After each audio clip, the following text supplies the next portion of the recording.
He's been an assistant professor of neurology at the University of South Florida Medical School and director of the USF Memory Disorders Clinic. In 1998, Dr. Gold joined Bristol Myers Squibb and then moved to Johnson & Johnson in 2001, where he made significant contributions to the FDA approval of several compounds and was also responsible for development in the company's analgesia and neurodegeneration franchises. Michael? Thank you. Thank you, first of all, to the meeting organizers for inviting us and to all of you for coming out here. We were talking about what would be useful to sort of, what information to share with you, and certainly given some of the prior meetings with Richard and his group, it really came across that it would be maybe a good investment of time to walk you through a little bit of the clinical trial process and actually what is entailed here and some of the concepts that we have to deal with. So I did my residency in the Bronx. I had to speak fast or I couldn't get a word in edgewise.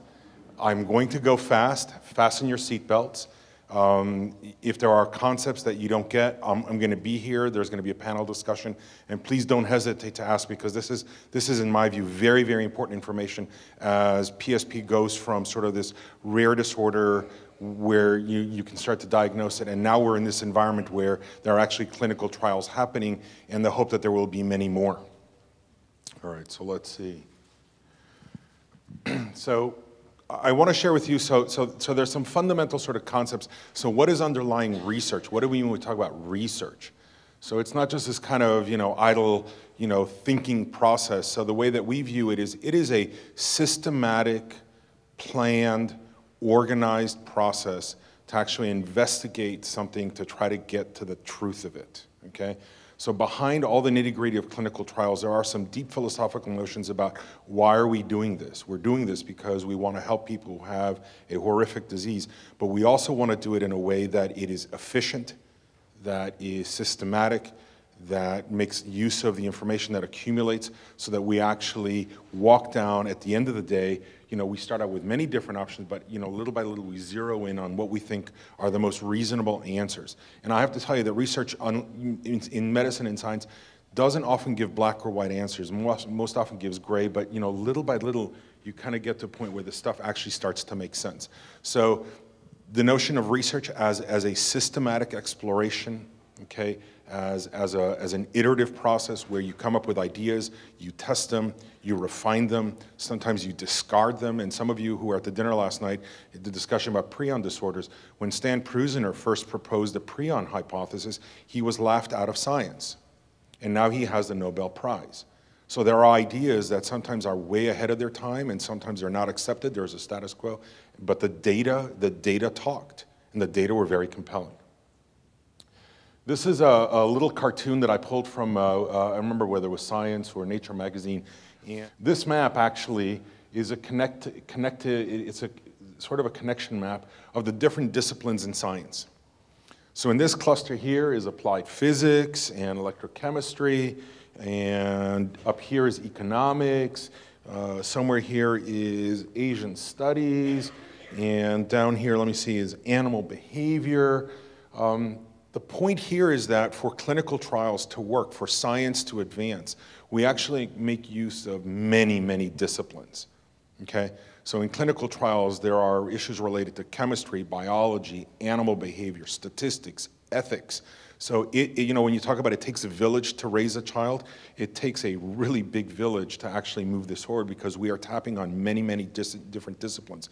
So it's not just, it's just not physicians, it's not just scientists. We need to talk to lawyers, we need to talk to statisticians, we need to talk to people who understand finance, okay? So there is a whole orchestration, but I want you, if anything, to walk away with this notion that we do not work in isolation, okay? We do not work in isolation.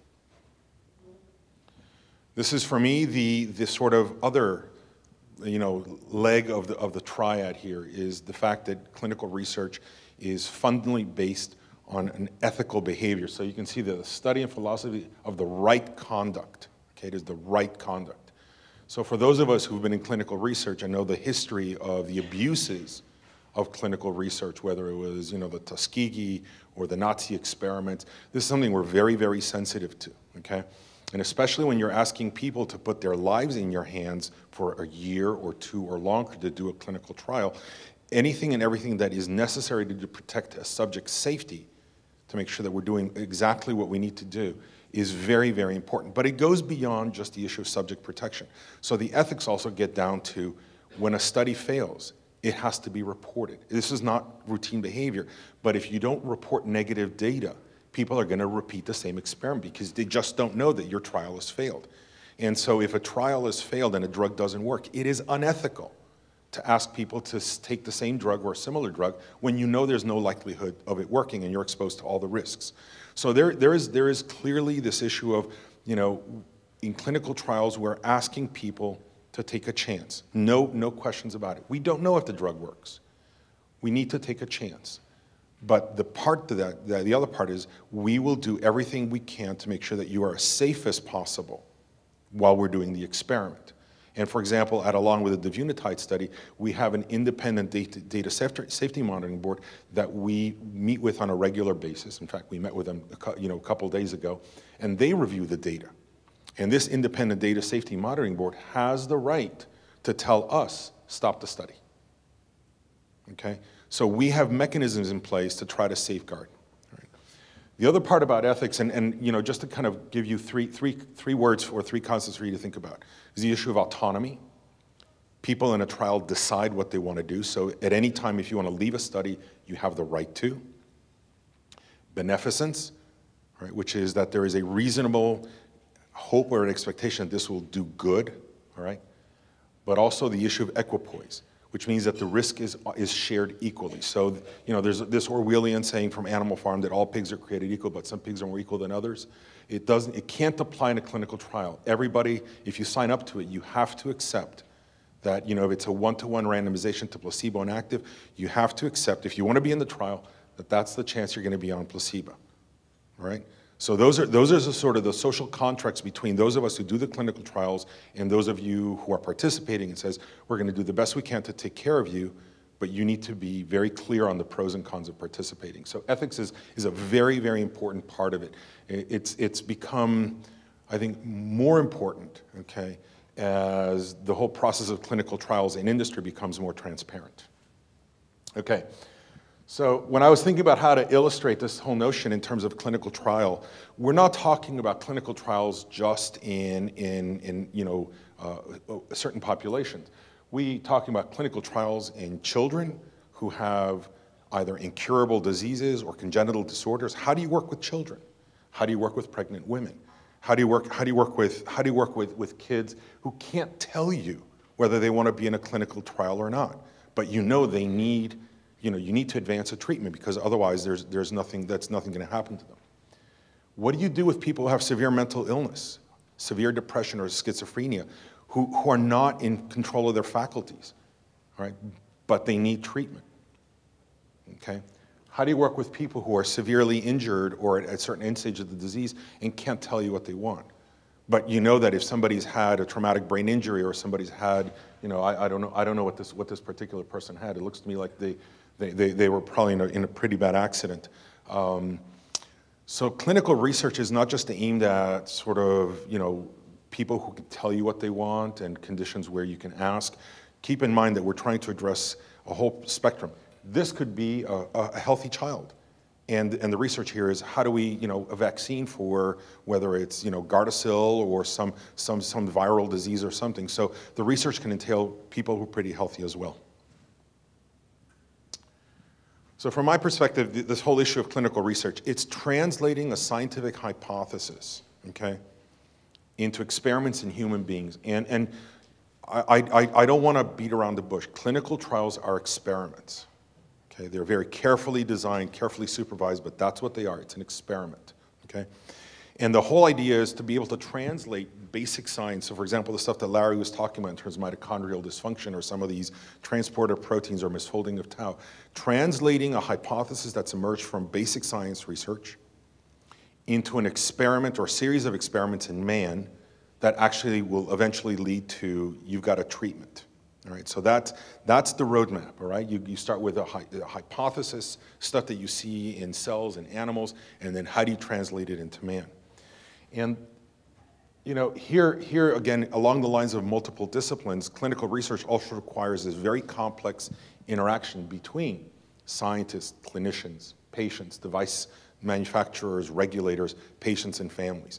All right, so there are some folks, for example, there are some organizations that will actually go out and when they design a study, and I've done this, go to, you know, patient advocacy organizations, give them a draft of the protocol and say, what do you think? Is this doable? What would you do? You know, what should we change to make it better? Okay, we can talk to regulators and say, you know, here's the study we're planning. Do you think this is a good design? Because at the end of the day, you know, we want to do the best possible job in designing these experiments because A, they're expensive, they take a long time, and if they fail, it's really hard to convince people to do them over again. Okay, so a lot of kind of conversations between many different parties. So just to give you an idea, the clinical trials come in many, many flavors. So, you know, the ones that you are, by virtue of being, you know, affected with PSP or dealing with somebody with PSP, you know, some of these are observational, where you go into a study and you're watched over time to see what happens. There are some studies like the one we're conducting, which is called an interventional study, where we're actually doing something, okay? But they come in many different flavors. A case control, which is like the one that Irene Liven is running, case reports. So when PSP was originally described, it was a case report, okay? It was a series of 8 patients that kind of had this common feature, and that was the genesis of the sort of modern description, although some people think Dickens described it earlier too. You can do things that are outcomes-based, so, you know, quality of life and, you know, what's the cost of the disease, what's the caregiver burden. You look at survey researchers. Meta-analyses is something that, you know, where you have many different studies that look very similar. So for example, studies in arthritis or studies with statins for heart disease, and you're able to pool many different studies of, you know, generally similar design to try to figure out whether there's a consistent effect, and if so, how big it is. And then at the end of the day, the one that I'm going to be spending time a little bit is this issue of this randomized clinical trial. It's where you're actually taking folks and doing something and some intervention to figure out whether the intervention actually has an effect. Okay, but just to give you a sense that clinical trials, there's no one way to do this. Okay, so what's the foundation of good clinical research? So you start out with this kind of basic science hypothesis, right? Whether it's an issue, you made an observation that patients with mutations in the tau gene develop a particular sort of phenotype. They develop something. And then you expand it. And the nice thing about it is, you know, if you're on the right track, then whatever additional data, it actually is consistent with it, all right? And so one of the things that you look for is consistency in the data. If the data become increasingly inconsistent, good scientists will actually step back, okay, and think about whether their hypothesis needs to be revised or rejected, all right? So you're looking for consistency in the data. You know, I have a colleague here, Leslie Parker, and she knows that this is sort of one of my favorite quotes. It's like the 11th commandment. Independent replication is next to godliness. All right, so what you're looking for are data that have been replicated by independent investigators. A case in point in this one is the breast implant stuff that came out, okay? It was the same laboratory, the same group of investigators who reported over and over this whole issue on autoimmune problems with women who had breast implants. It turned out to be you couldn't replicate it independently, okay? And that data from that lab became sort of gold standard, but when you actually pushed the envelope and said, okay, can we find independent replication with a different set of the answer was no. All right, so independent replication is next to godliness, right? We are incredibly dependent on preclinical models, you know, so there is no good preclinical model of PSP right now, but there are some excellent models of you know, Alzheimer's and Parkinson's and ALS. There's some great models of epilepsy. And what you're interested in is, does the model really reflect the disease that I'm interested in testing? Is it consistent? Does the animal express the pathology that I'm interested in? Does it express it at the correct time, at the right place, you know, and consistently from generation to generation? So there's a funny story about an investigator who was doing work with rabbits that were being fed cholesterol to develop Alzheimer's disease plaques. And he moved his laboratory from one place to the other, and out of a sudden, the rabbits, didn't matter how much fat you fed them, how much cholesterol you fed them, they didn't develop plaques anymore. And he couldn't figure out why. And it turned out to be that the problem was that there was a difference in the copper level in the water. So simple things like a change in the chow that the animals get fed, or water, or how much exercise they get, can change whether your model is valid or not. So you need to be sort of an informed customer and look very carefully. Does the model make sense? Is it consistent? Is it replicated? Is it been validated? And then the question here is, can you translate preclinical data to the human? So when we do these experiments in animals, we try to figure out, how much of the drug do I need to give it? Does it get to the target organ? How long does it hang around? What kind of an effect does it have? And then what you would like to do in clinical trials, especially in the translational part of the clinical trial, is figure out whether or not you can track the same sort of effect in the animal into man. So if it requires a certain concentration in the blood of the drug to work in the animal, you'd like to see what happens around that same concentration in man. If treating the animal reduces phospho-tau levels, you'd like to see that it does the same thing in man. That kind of gives you the sense that what you're working on in the animal should translate to man. So there's some foundations there you need to think about. So I am an unabashed skeptic of preclinical models, especially for behavioral issues. So for those of you who can't see it, this poor animal, this poor lab rat is being exposed to political cartoons. And it's the mice, what does it say? Mice show pain through facial expression, research says. So, unless you have some way of talking in rat, you can't ask the rat, are you feeling pain? Are you having trouble thinking? How's your memory? So all we do with these animal models is observe behavior, and from that behavior we infer, some sort of function related to what we think is happening in man. For some things, it's very straightforward. If you cut the spinal cord of a rat and it's hemiplegic, it looks very much like a spinal cord injury in man. Fundamental motor activity, not a problem. More subtle things like, memory is a little bit tough. Praxis is really tough to test in rodents because they don't have the parts of the brain that are necessary, and they don't have skilled motor movement. So be very careful when you see the stuff about animal models and you ask, how anthropomorphized is the model? So there was, well, it's a long story, I could tell you later, but there was one story with dogs that were being treated with an antipsychotic, and the dogs got really playful. And the psychiatrists that I was working with were very excited because now they had a potential antipsychotic that would make schizophrenics social again. The answer is nothing to do with the psychosis. The drug made the dogs smell different. And the dogs were just more interested in exploring each other because they had a new smell. So be very careful about what you're sold in terms of animal models. Okay. This is a copy from something from John Ioannidis, who's made a career of looking at published research and telling everybody why everything that's in the public domain is not correct. Now, I'm not sure that he's absolutely right, but I do take a point to what he's saying. There is what's called a publication bias. Okay. And for a long time, if you did a clinical trial and it failed and you try to get it published, you got a very polite thank you but no thank you from most journals. They're not interested in publishing negative data. Okay? And some companies that I used to work for were not interested in submitting failed studies for publication because who cares? The study failed. Okay? And as I told you, part of that ethical framework is it's important to actually talk about studies that failed because you don't want to repeat the same mistake. Okay? So there's been a tremendous movement in the last couple of years to much more transparent disclosure about clinical trial outcome measures. So the journals are under pressure from both sides in terms of publishing negative studies to make sure that everybody knows and you have a track record of what's going on. The clinicaltrials.gov registry was also a step in that direction. So you cannot do a clinical trial in the US without registering it with the government, and you actually have to provide the outcome of the trial when it's done. So tremendous efforts towards improving transparency. So getting into the nitty-gritty, this is sort of a little cartoon that says, here's sort of the sequence of clinical trial development. Phase 1, 2, 3, 4. And to be honest with you, they are arbitrary lines in the sand. So somebody asked me, so what stage is your Devunatide study in? I'm like, Monday it could be a 2, Wednesday it could be a 3. It's arbitrary. It depends on the design of the study and what the objective of the study is, right? But in general, it fits into these kind of 4 categories. So for phase 1, what you're really interested in is getting an initial handle on safety and the dose. When you start to escalate the doses, how high can you go?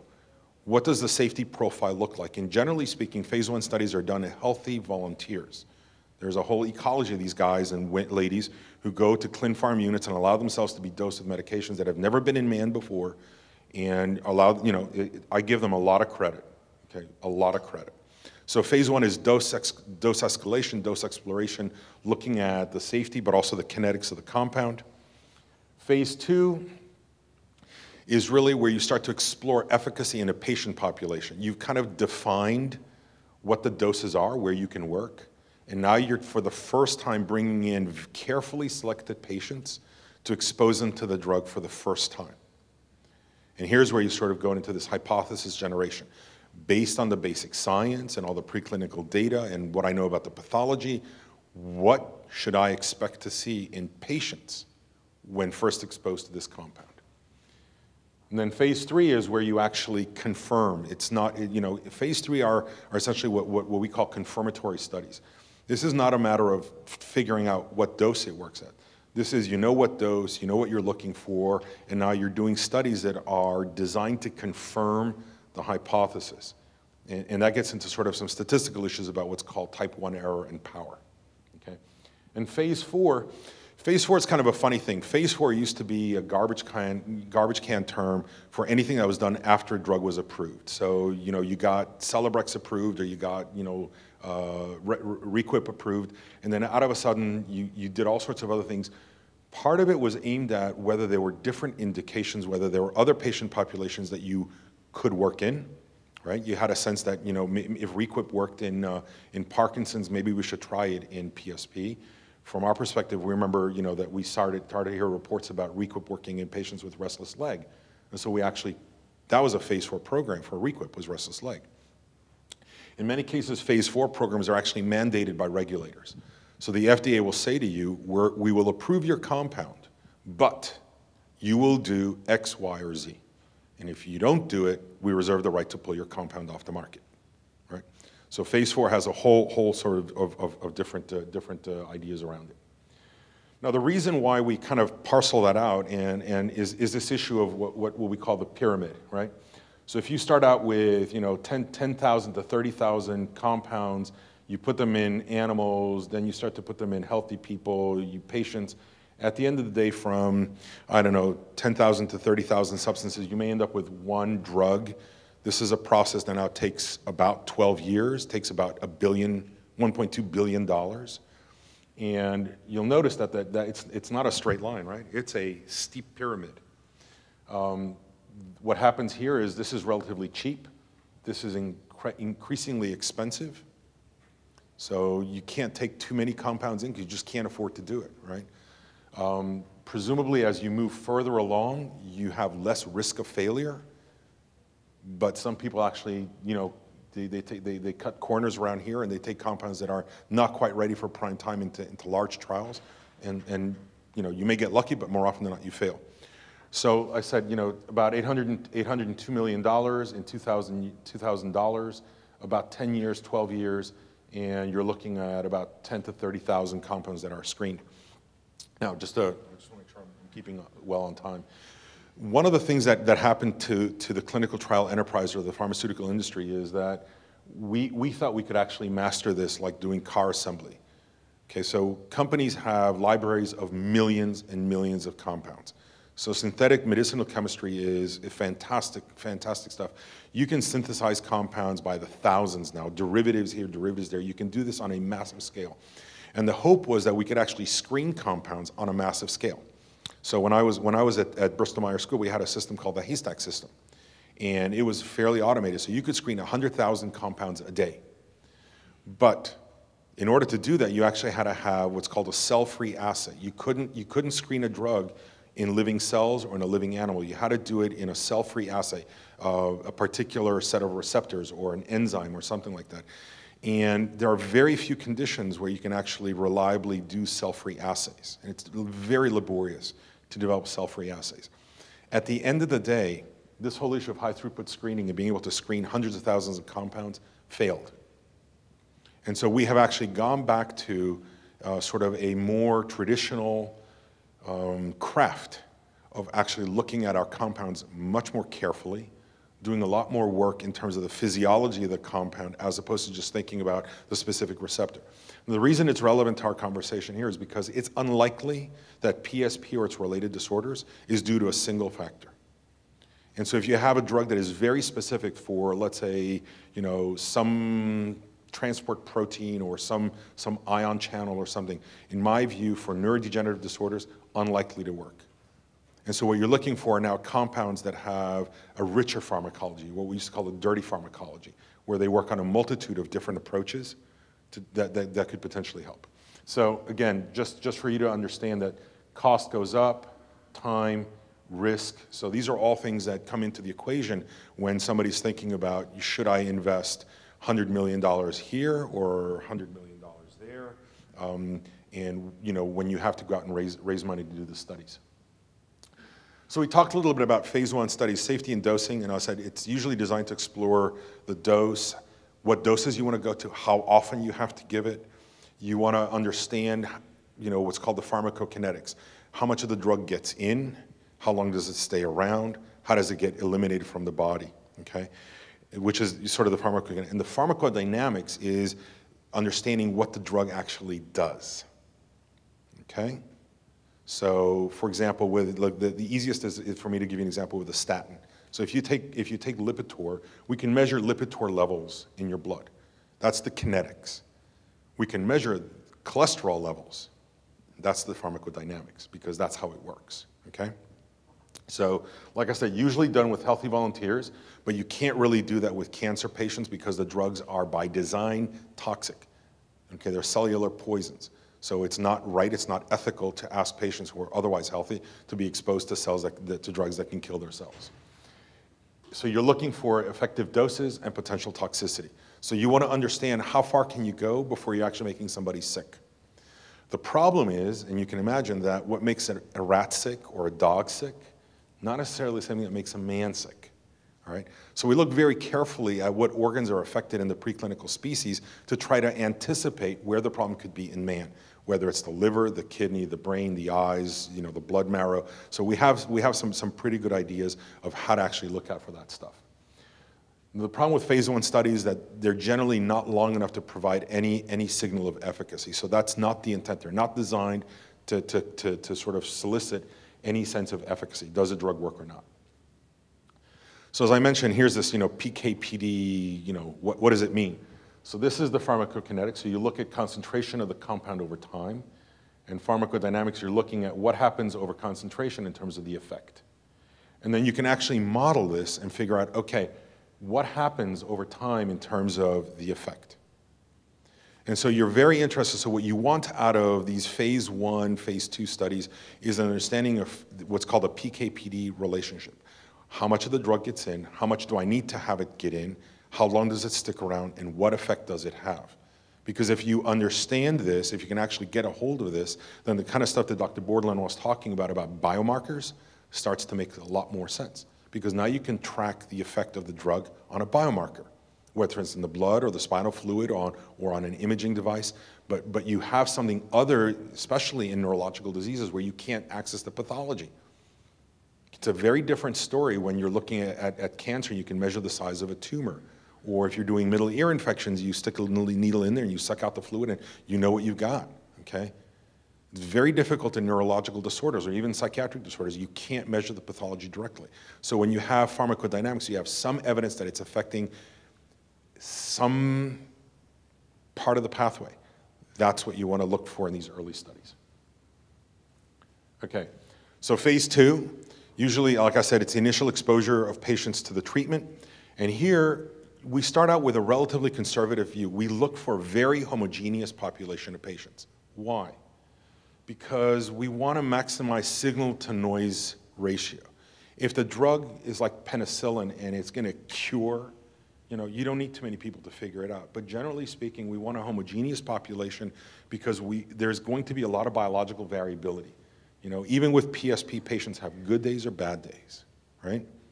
And so every day there's a little bit of diurnal variation. Alzheimer's disease patients have all this kind of diurnal variation.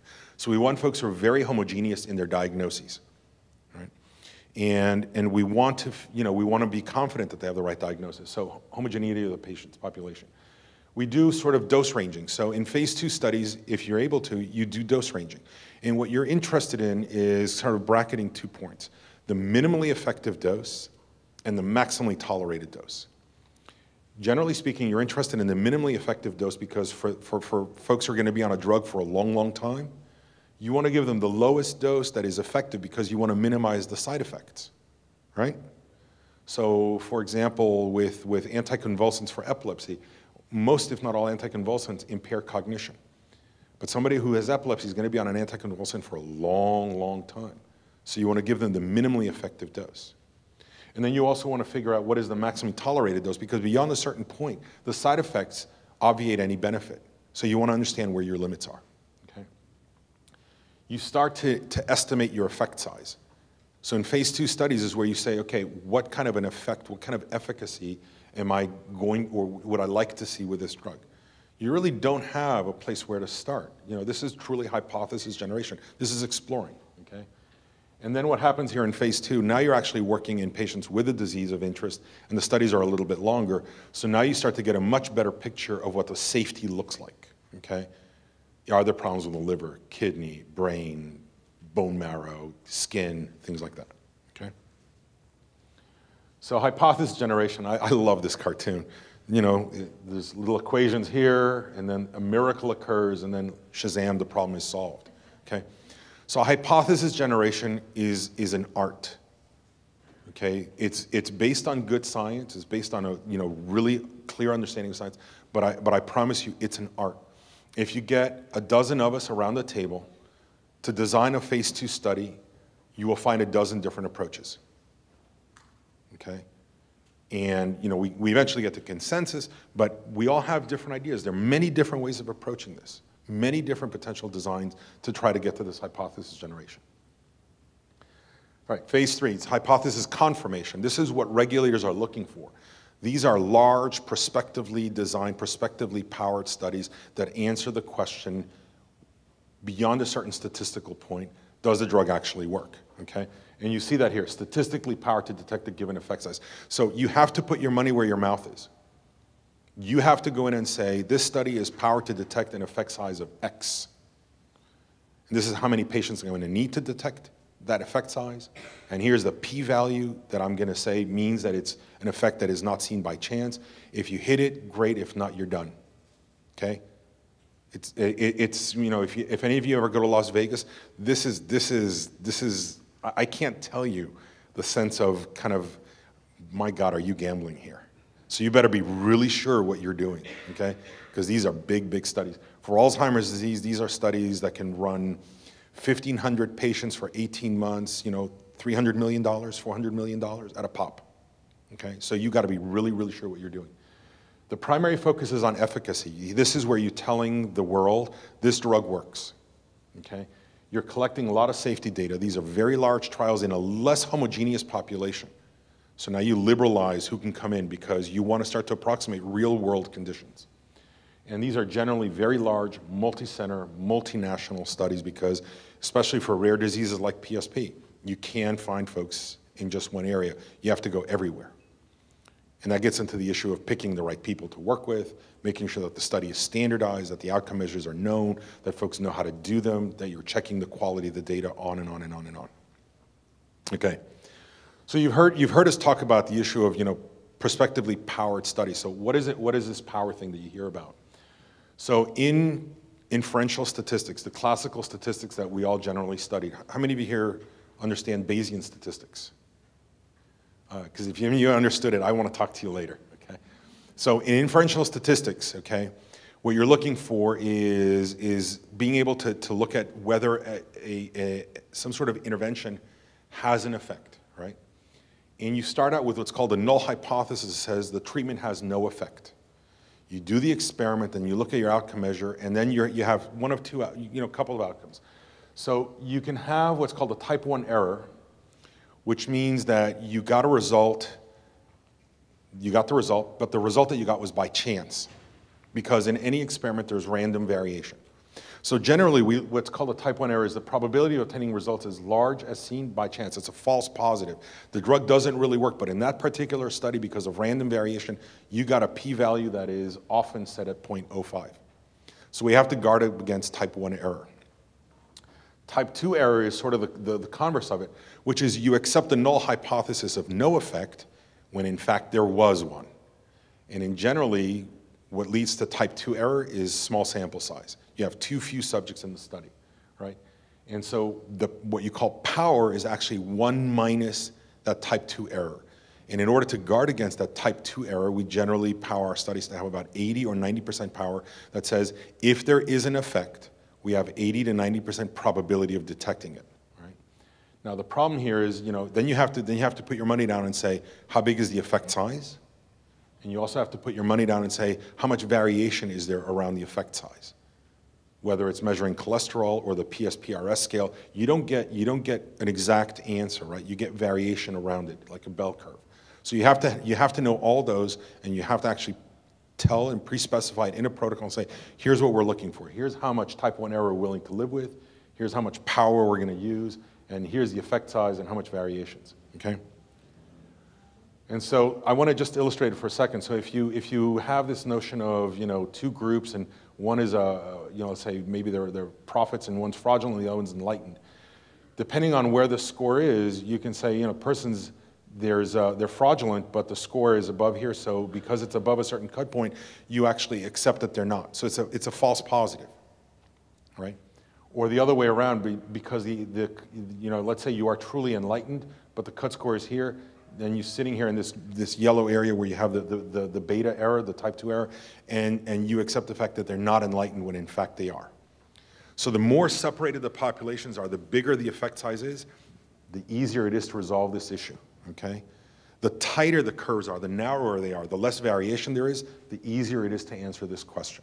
And this is why in clinical trials we're absolutely pedantic, okay, about the outcome measures and standardization and variability and effect size, all right? So this is if you can reduce the whole art of it, this is the big discussion, right? So what's the implication? So if you want to lower the alpha, in other words, if you want to reduce the type 1 error, the probability of seeing what you're seeing is by chance, your sample size goes up, okay? So the sample size goes up. So the higher the power, the larger the study, and you have more confidence you didn't miss anything, sample size goes up, okay? The larger the effect size, the smaller the study, but for most conditions, especially these kind of progressive neurological conditions, expected effect sizes are quite small. So you have to be modest about it. We could be pleasantly surprised. I mean, I'm hoping that the Unitide is showing a large effect size. Realistically, I'm expecting a very modest effect size. The larger the effect size, the smaller the group, right? And it goes actually to the square of the effect size. So if you have the effect size, so let's say you think that you're going to have a 30% change in some score, and the reality is that you need to detect a 15% change in that score, you don't double your population, you have to quadruple. It's to the square of the difference. And that has implications in terms of time, cost, and effort, okay? Keep honest here. So elements of a good clinical trial. So if you're an educated consumer and you're going out there and you're shopping for a car or a house, you have some really clear ideas. What makes it what are good questions to ask? Okay. So if you were to come to a clinic and say or offer to participation in a clinical trial, you want to know what are the elements of a good clinical trial? What makes it a reasonable trial for me or my spouse or my children to participate in? Well, you want to ask, are you testing a clear hypothesis?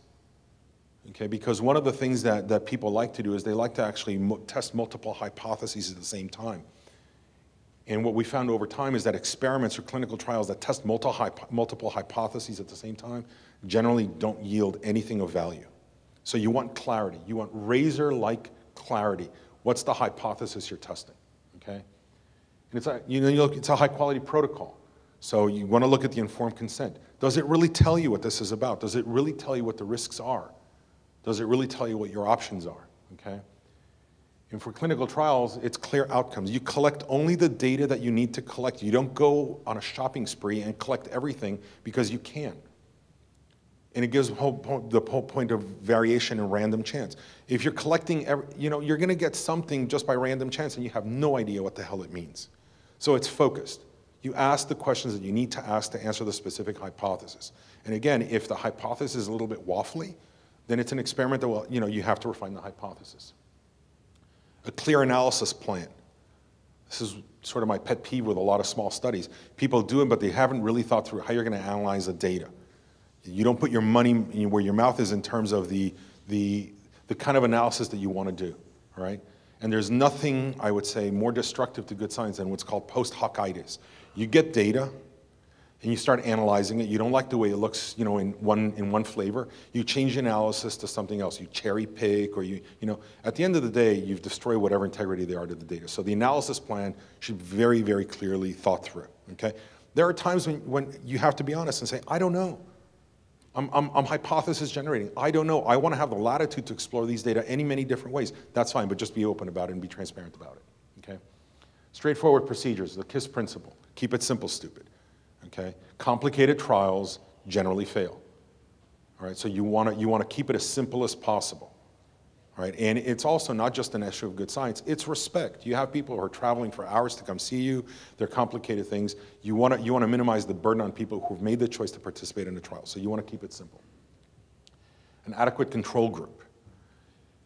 I can't tell you how important that is. An adequate control group, the good control group. What are you comparing to? All right? It's very, very important. What's the control group? All right? And then, is it a placebo, which is an inactive form of the drug, or is it an active control? Very important.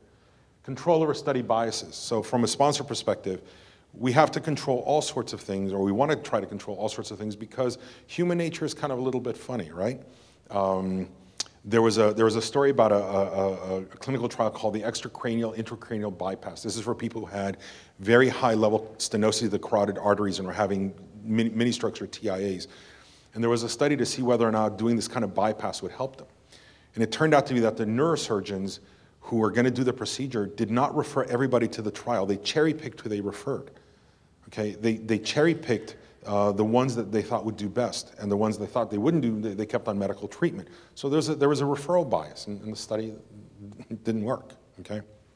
So blinding and randomization, and then control over investigator biases. So, again, folks are looking for things, and you want to make sure that investigators and the raters are trained to a standard.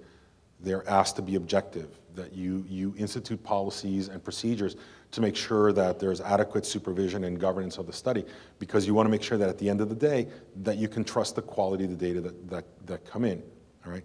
So you also have to, especially for example in depression studies, somebody comes in and, hi, how are you? And you have a relationship, there's a bias there. It introduces a kind of a personal relationship.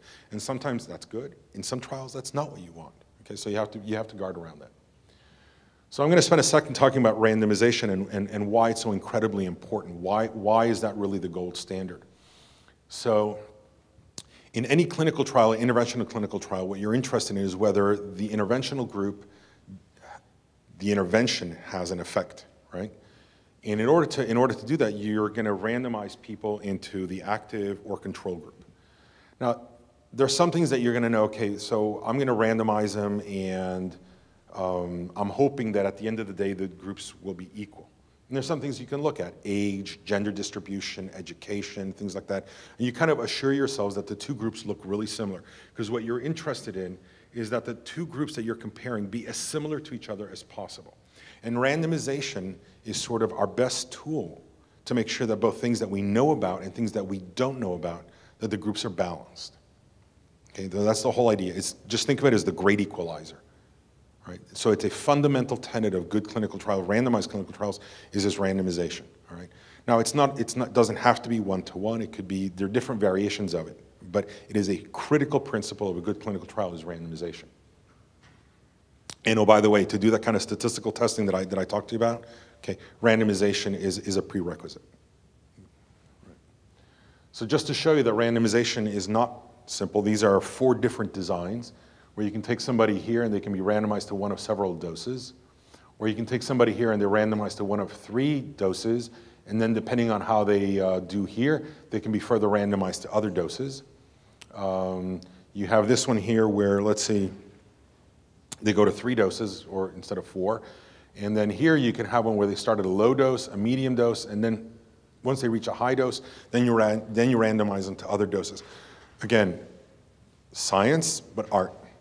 And each one of these kind of randomization, and there are many, many other variations of this one, it depends on what you're looking to do. So the design and the randomization are all, sort of in the service of the design of the study. So I talked a little bit about the control groups. So, clinical trials are not conducted in a vacuum. So the question is, does the drug work? And then the next part is, in relationship to what? So if there's nothing approved, then, it's in relationship to placebo. But if there's something that is already approved and is shown to be effective and efficacious, then does the drug work in relationship to gold standard, in relationship to something that's already approved? And so that's why the control group is terribly important. Okay? And I just want to illustrate a little bit the issue for both control and a placebo. So this is from a study in asthma, okay? And then here people were on either albuterol, which is a beta agonist inhaled, placebo. They had a sham acupuncture or non-intervention, okay? And this is, you ask people how well they felt, and you can see that for albuterol, they felt much better. For placebo, they felt pretty good. For sham acupuncture, they felt pretty good. But in the non-interventional group, didn't do much. This is self-reported well-being. But if you actually looked at how they did on pulmonary functions, the only one that worked was albuterol. So this, ladies and gentlemen, is a placebo effect. This is susceptibility to an intervention that makes you feel better.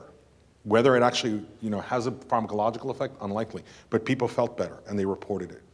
Okay, and this is common in asthma, pain, depression. You see this sometimes in Alzheimer's disease, and honestly, we see it in our study with PSP as well. So that's why a control group is so terribly important. All right, so going back to sort of the pillar about ethical research. So it's you want to test a valid hypothesis. You have to believe that there has a reason for the hypothesis to be true. And good hypotheses are falsifiable. So if a hypothesis does not make predictions that are falsifiable, it's not a good scientific hypothesis, and you have to be careful about that, okay? It's obviously voluntary. You can leave anytime you want. The risks are clearly spelled out and borne, and we went through some of these things. And again, a lot of safeguards against coercion.